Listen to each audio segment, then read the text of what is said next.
خداوند کے زندہ کلام میں سے احبار کی کتاب اس کا 14واں باب آیت 1 تا 18۔ پھر خداوند نے موسیٰ سے کہا کہ کوڑی کے لیے جس دن وہ پاک قرار دیا جائے یہ شرح ہے کہ اسے کاہن کے پاس لے جائیں، اور کاہن لشکرگاہ کے باہر جائے، اور کاہن خود کوڑی کو ملاحظہ کرے، اور اگر دیکھے کہ اس کا کوڑ اچھا ہو گیا ہے تو کاہن حکم دے کہ وہ جو پاک قرار دیا جانے کو ہے اس کے لیے 2 زندہ پاک پرندے اور دیودار کی لکڑی اور سرخ کپڑا اور زوفالیں، اور کاہن حکم دے کہ ان میں سے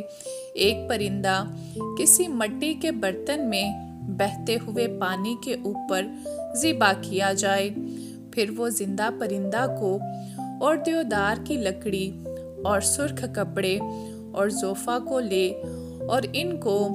اور اس زندہ پرندہ کو اس پرندہ کے خون میں غوطہ دے جو بہتے پانی پر ذبح ہو چکا ہے، اور اس شخص پر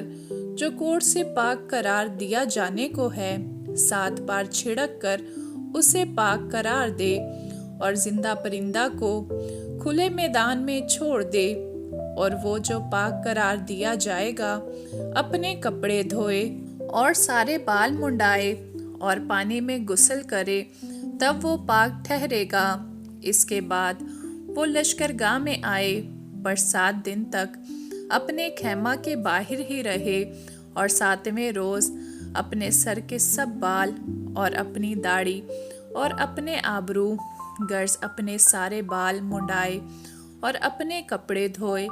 اور پانی میں نہائے، تب وہ پاک ٹھہرے گا۔ اور وہ 8ویں دن 2 بے عیب نر برے اور 1 بے عیب یکسالہ مادہ برا اور نذر کی قربانی کے لیے ایفا کے 3/4 حصہ کے برابر تیل ملا ہوا میدا اور لوچ بھر تیل لے۔ تب وہ کاہن جو اسے پاک قرار دے گا اس شخص کو جو پاک قرار دیا جائے گا، اور ان چیزوں کو خداوند کے حضور خیمہ اجتماع کے دروازہ پر حاضر کرے، اور کاہن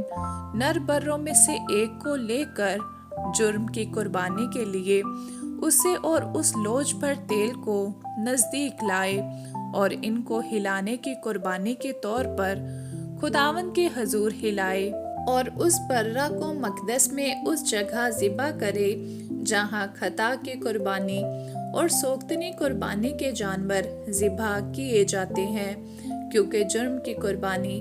خطا کی قربانی کی طرح کاہن کا حصہ ٹھہرے گی، وہ نہایت مقدس ہے۔ اور کاہن جرم کی قربانی کا کچھ خون لے، اور جو شخص پاک قرار دیا جائے گا اس کے داہنے کان کی لو پر اور داہنے ہاتھ کے انگوٹھے پر اور داہنے پاؤں کے انگوٹھے پر اسے لگائے، اور کاہن اس لوچ بھر تیل میں سے کچھ لے کر اپنے بائیں ہاتھ کی ہتھیلی میں ڈالے، اور کاہن اپنی داہنی انگلی کو اپنے بائیں ہاتھ کے تیل میں ڈبوئے، اور خداوند کے حضور کچھ تیل 7 بار اپنی انگلی سے چھڑکے، اور کاہن اپنے ہاتھ کے باقی تیل میں سے کچھ لے، اور جو شخص پاک قرار دیا جائے گا اس کے داہنے کان کی لو پر اور اس کے داہنے ہاتھ کے انگوٹھے اور داہنے پاؤں کے انگوٹھے پر جرم کی قربانی کے خون کے اوپر لگائے، اور جو تیل کاہن کے ہاتھ میں باقی بچے اسے وہ اس شخص کے سر میں ڈال دے جو پاک قرار دیا جائے گا، یوں کاہن اس کے لیے خداوند کے حضور کفارہ دے۔ آمین۔